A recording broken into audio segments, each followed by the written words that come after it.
Désolé, voilà. Rose. Enfin, moi, sur les propos d'Emmanuel Macron, je crois qu'on n'est pas que sur une crise identitaire ou sur un. De toutes parts, la France est morcelée. Les riches contre les pauvres, les gens des territoires ruraux contre les urbains. Je crois que à bien des égards. Oui, mais les paysans, ils viennent pas dévaster les rues de Paris. À bien des égards, ça a été un peu la crise des Gilets jaunes. C'était la France périphérique qui allait manifester. Les ultra jaunes sont une émanation en fait de cette révolte. Les gens des territoires. Non, vraiment. Je pense que là, vous dites une contre-vérité. Mais pour aller un petit peu plus loin, attention à nos propos. Je crois que l'antisémitisme n'a pas attendu les musulmans de France pour exister. Oui, il a changé radicalement d'orientation. Bien sûr. Il a changé radicalement d'orientation. Mais encore quand une on fois, dit que l'extrême droite va être extrêmement menaçante, vous êtes dans des propos. Non, mais vous êtes dans des propos qui minimisent. C'est une blague. Enfin, voilà. c'est une blague. C'est l'une des plus graves erreurs que nous sommes en train de faire sur la question de l'antisémitisme. Il n'y a pas un danger fasciste de l'extrême droite sur la France. Non, mais je crois que l'antisémitisme est un cancer de nos sociétés modernes, clairement. Et vouloir hiérarchiser les antisémitismes est une erreur. Changer de visage. Mais ne pas vouloir les voir, c'est une erreur. Pardonnez-moi, je crois que quand la mosquée de Paris protégeait des juifs, Pétain était en train d'envoyer des enfants en Allemagne. Donc, pardonnez-moi, l'arabe qui dit, c'est la France. Les lois anti-juives, c'est la France. Donc, arrêtons. On vous explique aussi que ça a changé. C'est que le visage de l'antisémitisme en France a changé. Véritablement, ne nous divisons pas sur la lutte contre l'antisémitisme. Est-ce qu'il y a de l'antisémitisme chez certains Français de confession musulmane? Oui, parce qu'il y en a dans toute la population. Et je crois que vouloir minimiser les gens ne descendent pas dans les rues pour dire mort aux juifs, enfin. Mais ils l'ont fait le 9 mai dernier. Je viens de vous dire qu'ils ont crié mort aux juifs et qu'ils faisaient des saluts nazis. Pardonnez-moi.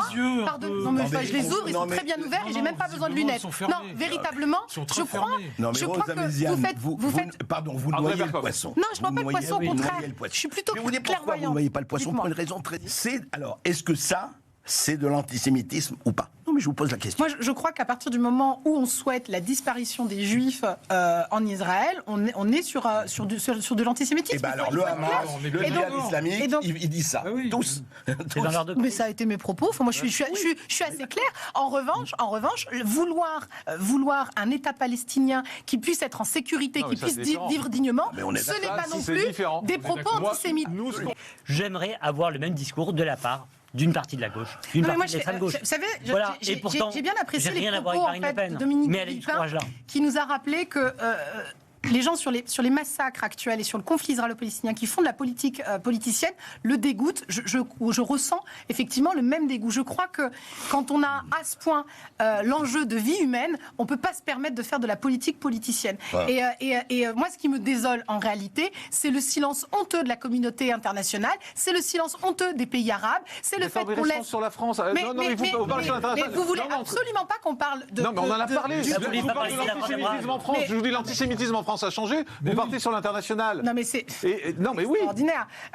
Et l'antisémitisme... On peut prendre un tout petit peu de hauteur. Oui, d'accord, mais quand on ne veut pas répondre, on prend de la hauteur. Mais c'est important. Quand vous avez des propos qui sont... C'est ça, quand on ne veut pas répondre, on prend de la hauteur. C'est vite de répondre sur la vraie question, c'est est-ce que l'antisémitisme... J'ai vraiment l'air d'esquiver vos questions, sincèrement, Jean-Marc. Mais non, soyez sérieux.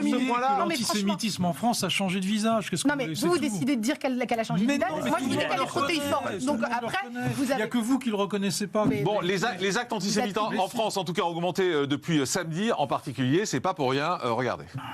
Rosa Méziane. Sur les propos d'Emmanuel Macron, ils sont très clairs. Et je pense que ça permettait aussi de comprendre la position de la France. Mais j'aurais aimé qu'il sorte un peu de cela et qu'il aille plus loin.